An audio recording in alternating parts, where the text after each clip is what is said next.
नमस्कार, हम अफरोज। दोपहर 3 बजे के भोजपुरी समाचार में स्वागत बा। सबसे पहले प्रमुख समाचार। पश्चिमी न्यूनचापीय प्रणाली के प्रभाव के कारण देश के विभिन्न भाग में वर्षा संगे हिमपात, जनजीवन कष्टकर। निर्वाचन आयोग चुनाव की तैयारी में जुटल, कुछ दिन में ही सरकार से मिति घोषणा करे के विश्वास। फरवरी 3 का हफ्ता से धनुषा के कुर्था से भारत के जयनगर तक रेल सेवा संचालन होगी। प्रधानमंत्री देउवा आ भारतीय प्रधानमंत्री मोदी से संयुक्त रूप में उद्घाटन करे की तैयारी। रूस से विखंडनकारी पर आक्रमण करके यूक्रेन पर अतिक्रमण के बहाना बनाव के अमेरिका के दावी में कोनो सत्यता न रहल रूस के कहना। शीतकालीन ओलंपिक के 24वां संस्करण आज से शुरू, खेल चीन के बेजिंग में होगी।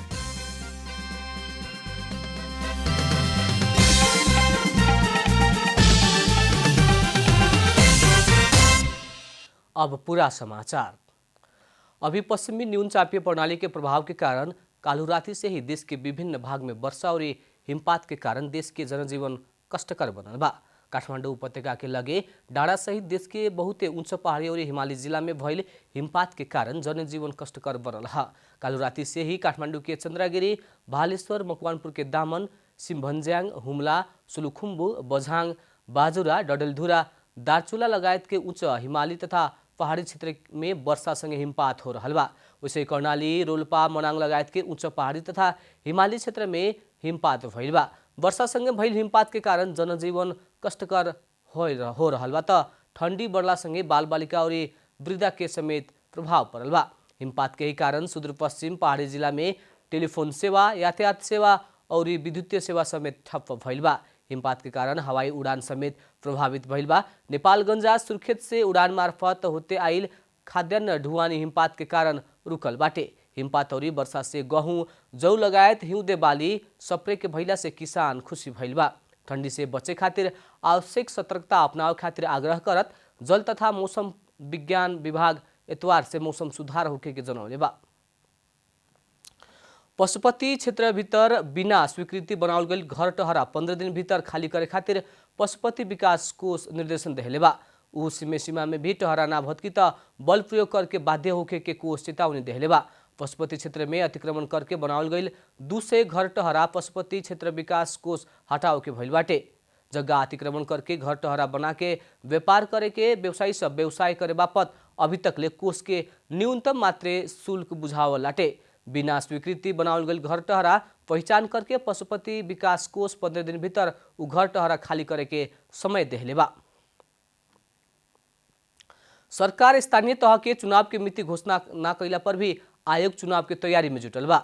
बीतल मंगर के प्रधानमंत्री शेरबहादुर देउवा और आयोग के पदाधिकारी बीच आवेला जेठ 4 गते एके चरण में स्थानीय तह के चुनाव करे के समझदारी भइल रहे, लेकिन सरकार औपचारिक रूप में मिति घोषणा नहीं कैले। कुछ दिन में ही सरकार से मिति घोषणा करे के विश्वास के साथ चुनाव की तैयारी हो रहा निर्वाचन आयोग जनौले बा। आयोग के प्रवक्ता शालिग्राम शर्मा पौडेल आयोग की तरफ से होखे वाला तैयारी हो रहा जानकारी देहने, लेकिन कुछ काम मिति घोषणा भइला बाद शुरू होखे के बतौले बानी। स्थानीय तह के चुनाव के लक्षित करके आयोग मतदाता संकलन, मतदान स्थल के पुनरावलोकन और निर्धारण, दात्री निकाय से समन्वय करे के तथा बाकी आवश्यक पूर्व तैयारी के काम सब निरंतर कर रहा प्रवक्ता पौडेल जानकारी देहने। आज विश्व कैंसर दिवस हरेक वर्ष जैसन ई बेर भी विभिन्न कार्यक्रम करके मनावल जा रहा बा। विश्व स्वास्थ्य संगठन के आह्वान में हरेक वर्ष फरवरी 4 तारीख के दिन विश्व भर ई दिवस मनावल जाला। ई बरस कैंसर के इलाज में पहुंच के दूरी के बंद करी कहे वाला नारा के साथ ई दिवस मनावल जा रहा बा। विश्व स्वास्थ्य संगठन के मुताबिक ठीक ना होखे वाला खोखी लाग रहल, स्वर धुधरा हो रहल, स्तनमा शरीर में गिरखा सब पड़ रहल, शरीर के कौनो ठाव से खून आ रहल, ठीक ना होखे वाला घाव भइल, करिया कोठी सब आइल, अपच हो रहला पर कैंसर के शंका कैल जा सकत बा। सरकार कैंसर रोग लागल बीमार सबके इलाज में 1 लाख रुपया सहूलियत दे रहल बा। साथे प्रदेश सरकार आ पालिका भी सहूलियत दे रहल बा। कैंसर रोग शुरुआती चरण में ही पता लगला पर इलाज के बाद ठीक होके के डॉक्टर सब के कहना बा। विश्व स्वास्थ्य संगठन के तथ्यांक मुताबिक नेपाल में 32,000 कैंसर के बीमार सब बाटे, लेकिन रोग लुकावे के ई संख्या और ज्यादा रहल अनुमान भइल बाटे। कैंसर लागे से बचे खातिर मदिरा, सिगरेट, गुटखा, ज्यादा तेल बोसो वाला खाना ना खाएला आ शारीरिक व्यायाम करेला डॉक्टर के सुझाव बा। भोजपुरी समाचार में अब छोड़ विश्राम।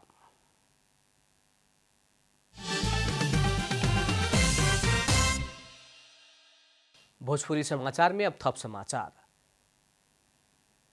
धनुषा के कुर्था से भारत के जयनगर तक रेल सेवा संचालन होखे के फैलवा।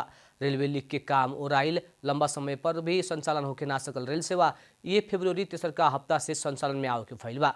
भारत के जयनगर से धनुषा के कुर्था तक ले करीब 35 किलोमीटर चले वाला उ रेल सेवा के नेपाल में के प्रधानमंत्री श्री बहादुर देउवा और भारत के प्रधानमंत्री नरेंद्र मोदी संयुक्त रूप में उद्घाटन करे के तैयारी भइल नेपाल रेलवे कंपनी जनौलेवा। फरवरी तेसर का हफ्ता से जयनगर कुर्था रेल सेवा संचालन करे के तैयारी भइल नेपाल रेलवे कंपनी के महाप्रबंधक निरंजन झा जानकारी देने। रेल चलावे खातिर सबै तैयारी पूरा भइल वहाँ के बताउने। दोनों देश के प्रधानमंत्री से संयुक्त रूप में रेल सेवा के उद्घाटन कैला बाद नियमित रूप में रेल संचालन होके के महाप्रबंधक झा जानकारी देने। श्रम रोजगार तथा सामाजिक सुरक्षा मंत्रालय 8 से 60 गो वैदेशिक रोजगार प्रदायक संस्था मैन पावर कंपनी के वर्गीकरण करे के फैलवा। वैदेशिक रोजगार में शामिल इजाजत पत्र वाला संस्था वर्गीकरण करे के खातिर सहसचिव राजीव पोखरेल के संयोजकत्व में कार्यदल गठन कैल मंत्रालय जनौलेवा। मंत्रालय के मुताबिक मैन पावर कंपनी के मापदंड और स्तर निर्धारण करके वर्गीकरण करे खातिर आवश्यक सूचक तथा कार्यविधि तैयार करे खातिर पोखरेल के नेतृत्व में वैदेशिक रोजगार कार्यक्रम के प्रमुख, वैदेशिक रोजगार बोर्ड के कार्यकारी निर्देशक तथा मैन पावर कंपनी के प्रतिनिधि सदस्य रहेवाला करके कार्यदल गठन कैल गई है। लुम्बिनी प्रदेश सभा आज वर्चुअल माध्यम से आपन स्थापना दिवस मनाओ के फैलवा। स्थापना दिवस के अवसर में प्रदेश सभा प्रदेश में रहल 12 जिला के माध्यमिक विद्यालय में संघीयता कार्यान्वयन में प्रदेश सभा के भूमिका विषय निबंध प्रतियोगिता आयोजना करे के भैलवा। लुम्बिनी प्रदेश सभा स्थापना से अभी तक ले दर्ता भइल 74 विधेयक मध्ये 67 विधेयक पारित भइल बाटे त मुख्यमंत्री परिवर्तन करते अभिन तकले 2 गो मुख्यमंत्री समेत प्रदेश सभा चयन कैले बा। राष्ट्रिय राजनीति विभाजित भइला बाद लुम्बिनी प्रदेश सभा में उकर प्रत्यक्ष असर पड़ल बाटे। गठबंधन सरकार निर्माण के बाद लगातार प्रदेश सभा अवरुद्ध भइल बा। राजनीतिक सहमति ना बनला पर नया विधेयक ना होला से प्रदेश सभा बिजनेस नहीं खेले हो सकल। लेकिन लुम्बिनी प्रदेश में सचिवालय के सचिव दुर्लभ कुमार पुन मगर प्रदेश सभा अवरोध के कारण विधेयक ना आइल कह के विषय गलत भइल दावी कैने। प्रदेश सभा से अपन काम निरंतर कर रहल वहाँ के बताउनी। दोसर ओरी लुम्बिनी प्रदेश सभा में रहल विभिन्न विषयगत समिति 8 महीना से निष्क्रिय बाटे। अब आर्थिक समाचार।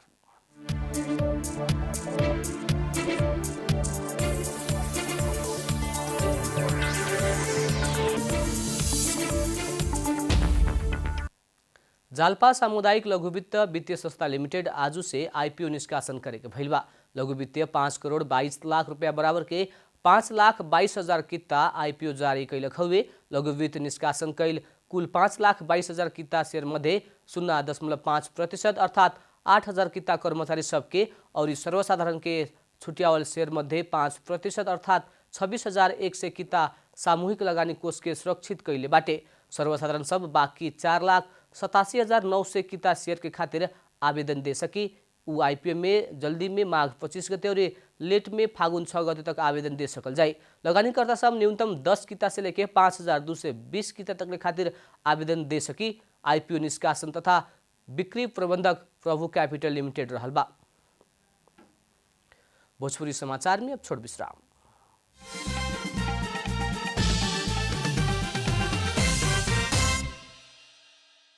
भोजपुरी समाचार में अब अंतर्राष्ट्रीय समाचार।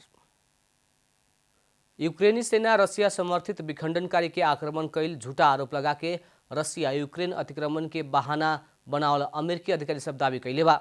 रसिया विस्फोटक के ग्राफिक तस्वीर बना के बड़का मानवीय क्षति भइल देखा के कल्पित आक्रमण के नाटक करे के सोच रहल भी अमेरिकी अधिकारी सबके दावी बाटे।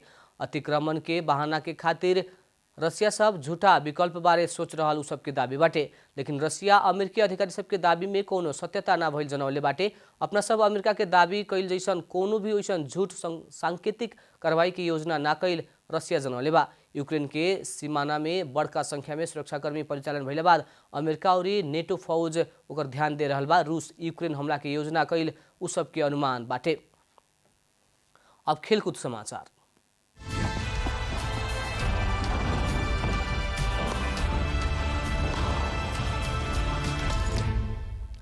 शीतकालीन ओलंपिक खेलकूद विंटर ओलंपिक के 24वां संस्करण आज से चीन के बेजिंग में शुरू भइल बा। प्रतियोगिता के कुछ खेल सब बुध से शुरू भइला पर भी औपचारिक उद्घाटन इस तक ले चली। अंतिम में प्रमुख समाचार फिर एक बेर।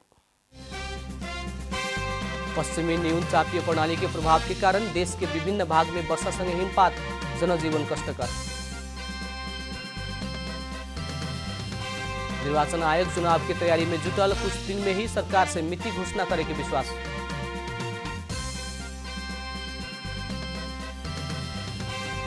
फरवरी 23 का हफ्ता से धनुषा के कुर्था से भारत के जयनगर तक रेल सेवा संचालन होगी।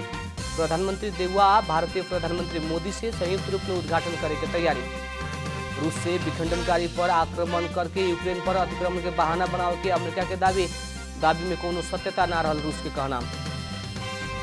शीतकालीन ओलंपिक के 24वां संस्करण आज से शुरू, खेल चीन की बेजिंग में होगी।